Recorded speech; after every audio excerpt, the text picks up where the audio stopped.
Alright, first order of business today will be to, after putting in the rebuilt piston and cylinder, I'm going to go ahead and put the boot on and do the carb kit, and then try to get it tuned like it should be. We should be at a 600 RPM plus or minus 200 at idle.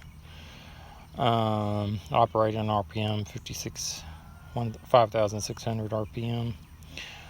And then my timing. So I want to try to get my timing the way it needs to be and my idle the way it needs to be. Timing should be 25° before top dead center at 3,000 RPM plus or minus 2 degrees. Alright. And so we will work on that. And we've got our information and the jetting chart. So turn air screw.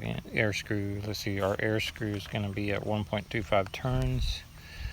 And then, so we'll try to follow this the way it needs to be, and hopefully we'll get it going really good.